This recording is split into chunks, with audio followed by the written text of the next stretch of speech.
Welcome to Chuck E. Cheese's, the nation's #1 food and entertainment choice. Walk into a Chuck E. Cheese's and you'll notice the smile and laughter of children of all ages.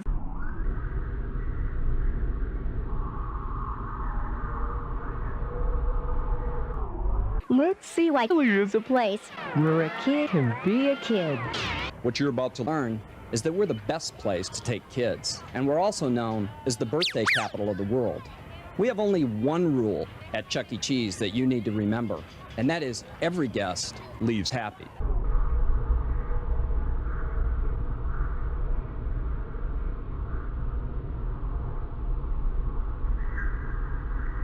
While eating, families can watch our great robotic show or a live show, as well as enjoy a visit from one of our 5 characters, Chucky, Helen, Munch, Pasquale, and Jasper.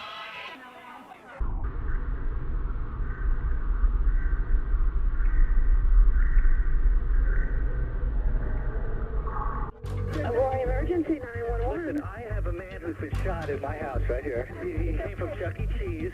He claims there's been a lot of people shot there. Put another call in for Chuck E. Cheese.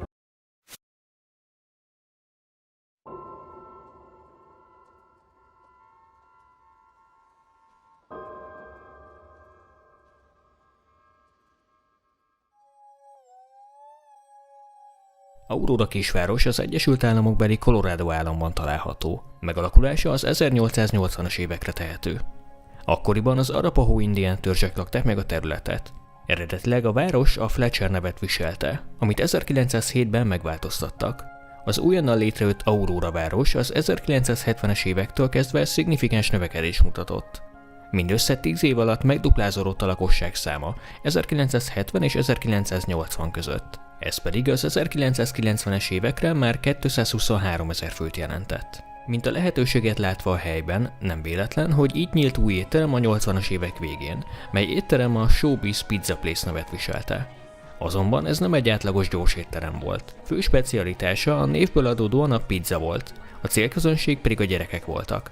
Meg annyi szórakozási lehetőséget kínált a hely. Ott voltak az arcade játékgépek, többek közt a Pac-Man és a Teenage Ninja Technőcök is. Léghoki, mini körhinta, mini csúszdek és egy labdamedence is. De a legnagyobb attrakció mégis a látszólag maguktól mozgó animatronik figurák voltak. Amíg zenéltek és többfajta produkciót is előadtak. A különböző karakterek pedig Rolf a farkas, Fats Dono a szintetizátor mögött lévő gorilla, Beach Bear a gitáros medve, Duke LaRue a dobon játszó kutya, Mitzi Mozzarella az énekes egér, és végül a Showbiz Pizza arca, Billy Bob a gitáros medve. A gyerekek számára olyan volt ez a hely, mintha csak egy kisméretű Disneylandbe mentek volna el. Ezzel egy időben megnyitott egy másik étterem is, melynek alapítója az Atari, igen, az az Atari társalapítója Nolan Bushnell volt. Célközönsége pedig szintén a gyerekek voltak, az arcade játékgépekkel és az élethű animatronik figurákkal. A Chuck E. Cheese Pizza Theater. Minden órában új előadást mutattak be a karakterek. A varlett énekes madarak, Jasper T. Jones, Mr. Munch, a helyi séf Mr. Pasquale és persze maga Chuck E. Cheese. Habár az étterem a nyitáskor sikeresnek bizonyult, mégis váratlan módon 2 évvel később bezárt a hely. Ennek oka pedig a csőd volt. Chuck E. Cheese és a többi animatronik sorsa bizonytalan lett. Az egykor gyerekeket megnevettető figurák most csak kikapcsolva álltak egymás mellett valahol egy raktár mélyén. Mindaddig, amíg nem a Showbiz Pizza Place felkarolta azokat a Chuck E. Cheese névvel együtt. A háttérben a Showbiz Pizza problémákkal küzdött, köztük az animatronik figurák jogaival. Felvásárolva a másik éttermet született meg a Chuck E. Cheese pizzázója, ahol a korábbi Showbiz figurák helyét átvették a Chuck E. Cheese-ben megismert animatronikok. Úgy tűnt, a név ismét egyet jelent majd a gyerekek széles mosolyával, amikor kimondják azt. Azonban sajnálatos módon 1993-ban a hely hangulata megváltozott. Sokkal inkább váltott át az addigi vidám szórakozásból a horrorba.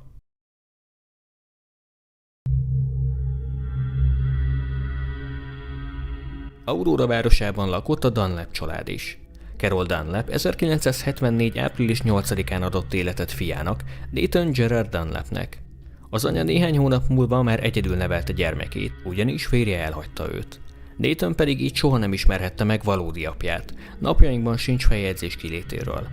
Carol azonban nem volt mint anya, egy alkalommal újszülött fiát a szemétbe helyezte, hogy megszabaduljon tőle.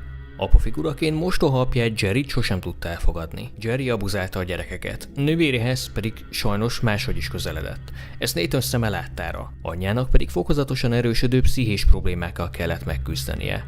Ugyanis skizofréniát állapítottak meg nála. Előfordult, hogy Nathan arra ébredt, hogy anyja meztelenül mászkál a házban, magáról mit se tudva. Úgy tűnt, a gyógyszerek nem segítettek. Nathan viselkedése mások körül láthatóan zavartá vált. A középiskola kezdetén kétszer is megkísérelte kioltani saját életét.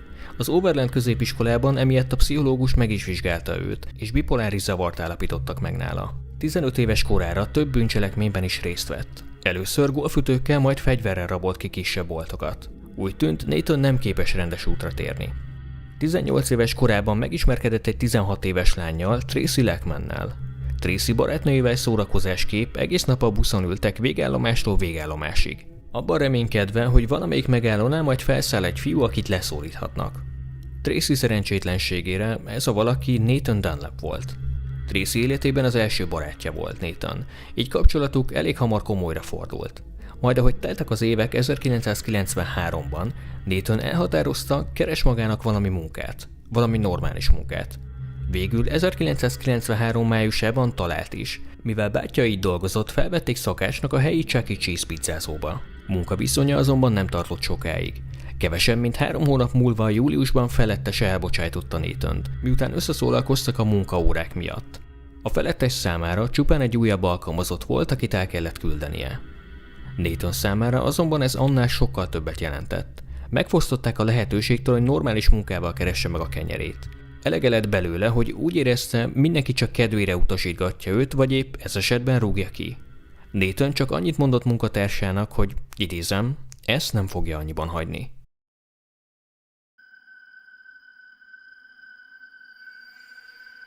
Innentől kezdve Nathan többször is visszajárt az étterembe, mint látogató, hogy ezzel is szúrja felettese szemét. Látszólag volt kollégáival folytatott le baráti beszélgetéseket. Titokban azonban egy sokkal sötétebb tervet ötölt ki fejében. 5 hónappal később a Chuck E. Cheese új munkatársat is talált Nathan helyére. Minden ment annak rendje és módja szerint. Nappal a gyerekek nevetésétől és az animatronik figurák előadásaitól volt hangos a hely. Este pedig a menedzser rendszerint benn maradt a dolgozókkal, amíg azok elpakoltak és leszámolták az aznapi bevételt. Karácsony előtt 1993. december 14-én egy ilyen hasonló zsúfolt nap vége fele, este 9 órakor lépett be a Chuck E. Cheese pizzeria ajtaján Nathan Dunlap. Kirendelt magának egy csonkás sajtos szendvicset, miközben az árkádgépeken játszott, majd úgy 9 óra 50 körül elment a mosdóba, amit sajnos a dolgozók nem vettek észre. Így történhetett meg, hogy miután 10 órakor bezárt a hely, az animatronik figurákat lekapcsolták, 10 óra 5 perckor kinyílt a mosdó ajtaja. Rajta kilépett Nathan, aki szándékosan bújt el a WC-ben, hogy megvárja a zárást. Ahogy összetalálkozott az első emberrel, a 19 éves Sylvia Crowell-lel, aki éppen a saláta bárpultot tisztította, elővette fegyverét és gondolkodás nélkül arcon lőtte. A golyó a lányt a jobb fülén találta el. Nathan vallomása szerint itt megrémült egy pillanatra, de úgy éreztem, most már nincs megállás. Majd gondolkodás nélkül következett a következő személy, aki a közelben volt. A 17 éves Ben Grant, aki éppen porszívózott. A szintén 17 éves Colin O'Connor, majd a 20 éves Bobby Stevens, aki éppen a cigi szünetéről tért vissza az étterembe, a bejáraton keresztül. Bobby életben volt, azonban megpróbált mozdulatlan maradni és imádkozni érte, hogy a láthatóan megőrült Nathan halottnak gondolja őt. És szerencséjére így is lett. Amíg Nathan hátrament a menedzser irodájához, addig Bobby ki tudott menekülni az épületből.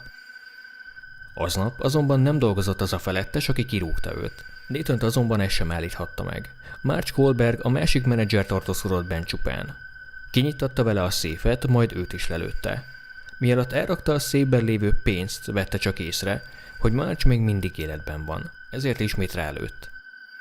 A férfi ezzel 4 ember életét oltotta ki, felmarkolta a bent lévő $1500 és még néhány Chuck E. Cheese játék tokent, majd elhagyta az épületet. Az étteremben nem maradt egy élő személy sem, azonban Bobby, aki túlélte az első lövést, addigra már átért a másik közeli épületbe, ahol pedig azonnal értesítették is a rendőröket. Az első áldozatot, Sylviát még élve szállították be a helyi Aurora kórházba, azonban ott másnapra életét vesztette. Bobbyt a Denveri kórházba vitték, ahol ő viszont csodálva határos módon életben maradt, így ő be is tudta azonosítani a tettest. Nathan az étteremből egyenesen Josh barátjához ment, akivel korábban is követtek már el bűntényeket. Megkérte, hogy falazzon neki, ha a rendőrség kérdezősködne róla. Majd átment barátnőihez, Tracyhez, akinek elmondta, mit tett. A lány azonban nem hívta a rendőrséget, sőt, felettébb furcsa módon megkérte őt, hogy töltse vele az éjszakát. Addigra Bobby segítségével a rendőrök már beazonosították, ki volt a tettes. Nathan édesanyjához mentek elsőként, tudja a nő, merre lehet a fia. Carol felhívta a fiát, aki pedig megígérte, hogy átmegy hozzá és beszél a nyomozókkal.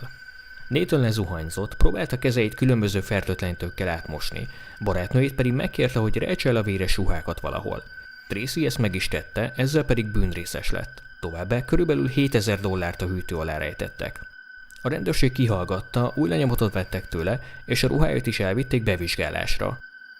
Másnap elment egy másik barátjához, Charles Watershez, akinek bevallotta szörnyű tettét. Továbbá, hogy tettét nem egyedül követte el. Volt még egy valaki vele ott akkor az étteremben. Hogy ki lehetett ez a személy, vagy hogy egyáltalán volt ott bárki más rajta kívül, az viszont sosem derült ki. Többet Nathan ezt az információt nem hozta fel, miután néhány nappal később, december 13-án letartóztatták gyilkosság megalapozott gyanújával.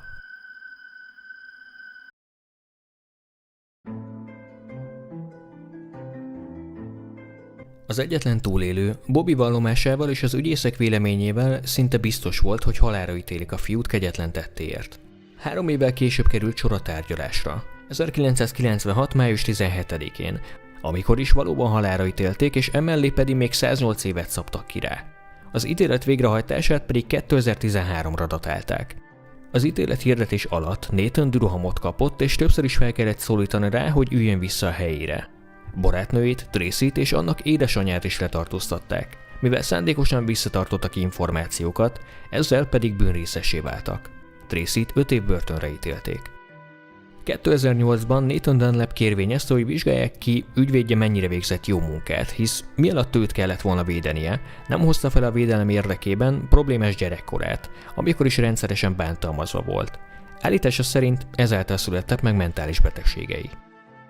2010-ben azonban elutasították kérvényét. A bíróság szerint helyesen jártak el, jogosan ítélték őt halálra. 2013. május 1-én William Sylvester bíró bejelentette, hogy az ítélet végrehajtására augusztusban fog sor kerülni.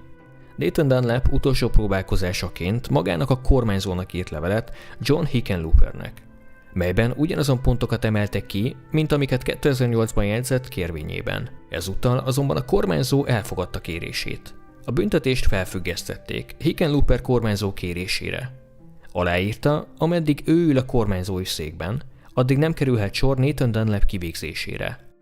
Ez az ideiglenes állapot egészen a választásokig tartott, amikor is 2018. november 6-án Jared Polis választották meg új kormányzónak. Nathan Dunlap azonban jól játszotta ki lapjait. Ezzel, hogy írt a kormányzónak, megmentette saját életét. Jared Polis pedig kampányában külön kiemelte, hogy ha ő nyer, eltörli Colorado államban a kivégzést. Helyette teljes életfogytiglant írnak majd elő. És ez így is történt. Jelenleg 3-an várták kivégzésük dátumát, köztünk Dunlap is, azonban mindhármukat áthelyezték életfogytiglanra. Ezzel pedig Nathan Dunlap, aki könyörtelenül végzett 4 emberrel, 93 telén, a Chuck E. Cheese étteremben, pedig még a mai napig életben van. Jelenleg is büntetését tölti a Colorado állambeli börtönben. Az ügyről ennyit lehet tudni. Az elkövető, habár nem kapta meg a halálbüntetést, amit a 4 elhunyt hozzátartozói érthető okból nehezményeztek is, legalább a hátralévő éveit kénytelen a börtön falai közt leélni. Ezzel pedig nem árthat több ártatlan embernek. Az érintett Chuck E. Cheese pizzázó pedig az eset után 1 évvel végleg bezárta kapuit.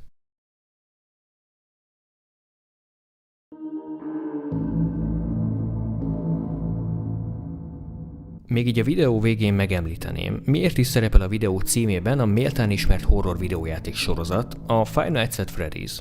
Természetesen semmilyen mértékben nem szeretnék tiszteletlen lenni a megtörtént tragédiával kapcsolatban. A 4 elhunyt személy Sylvia Crowell, Ben Grant, Colleen O'Connor, Marge Colbert hiányáról hozzátartozóik tudnának igazán mesélni.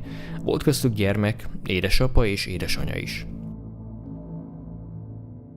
Azonban több a játékkal kapcsolatos teóriában is szerepel a Chuck E. Cheese pizzázóban 1993-ban történt szomorú esemény, így az esethez kapcsolódik akarva akaratlanul is. A teória lényege, hogy vajon honnan is inspirálódott a játék, melynek sztoria és háttértörténete rendkívül mély, ezért abban részletesen most belemenni nem fogok, és talán nem is illene ennél az esetnél.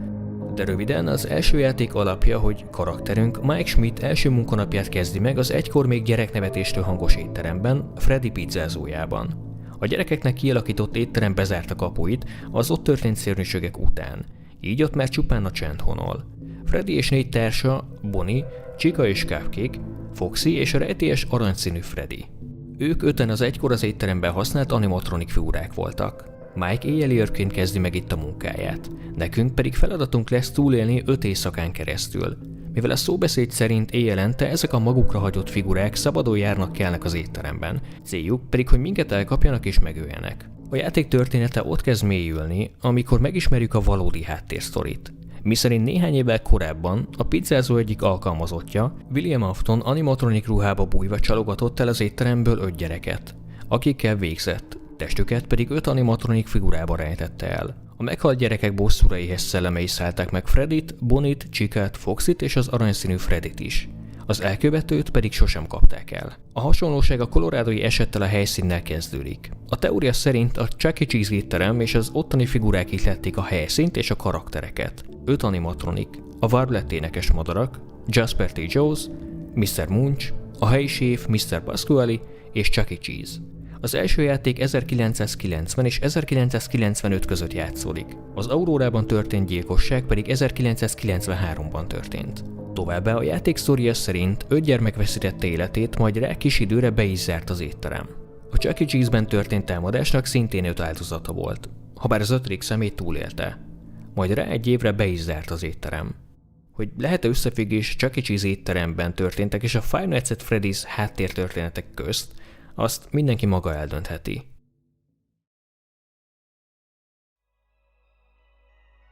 Ami pedig a valós eseményeket illeti, csak remélni tudjuk, hogy az áldozatok hozzátartozói mára már tovább tudtak lépni, és sikerült valamilyen módon feldolgozniuk a szerettükkel történteket.